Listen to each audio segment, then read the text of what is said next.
Hey guys, November the 13th here in Central Illinois. We're out in the shop today. We had a bit of a catastrophe, or not a catastrophe, but we stripped out all the threads on a wheel puller that I had a friend make me maybe 20 years ago. And all it is a cheap gear puller. That's all this thing is. Well, I took the lathe and I just lost my T-handle. And I went to O'Reilly's and I bought another one just like it, only slightly longer. And this is what we picked up. Unfortunately, it's made in China. It was $11. It's got a pretty good 4-inch pull and a 5-inch spread. So that's going to be just fine. Now, if you know anything about these gear pullers, here we go. If you know anything about these gear pullers, they have a nib, a little titty that's on the end of it. Well, this screws out, and I took the T-handle and I cut off one end so that I could slide it all the way out. And then I went ahead and I put it in my chuck and I faced it.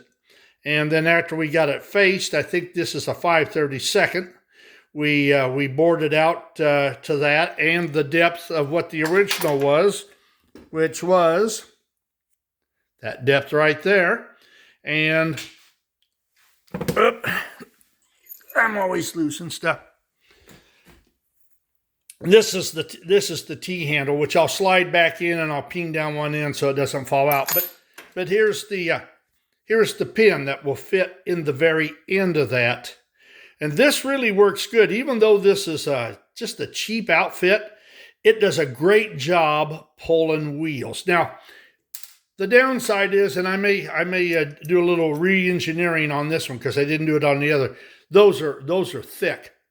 And it would be nice if you were to grind them down a little bit, just taper them so they would slide a little bit farther underneath the wheel. But you don't want to get them too thin because then the upward pressure is just going to bend them. And this stuff is hard, so it doesn't bend, and I don't want it to bend.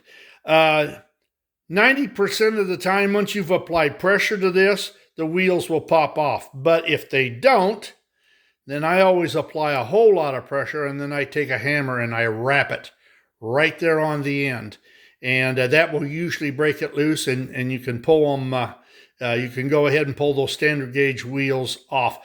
I've used this too for some O-gauge, but it's not really as good as an O-gauge wheel puller, which I bought off of eBay, which does a lot better job than this will do.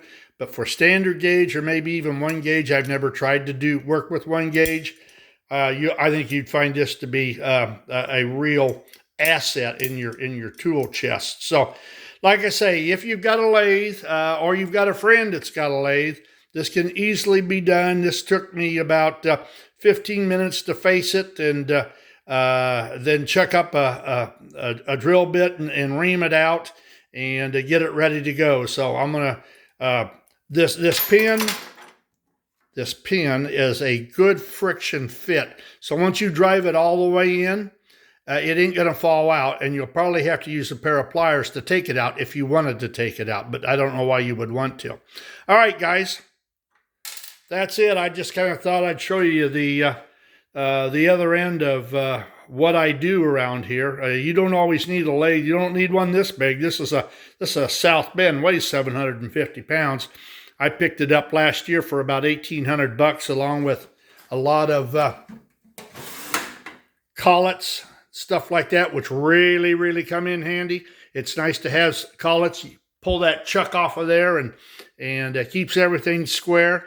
It's all a learning process, but it's a fun learning process. So that's it. We'll see y'all later. Toodaloo.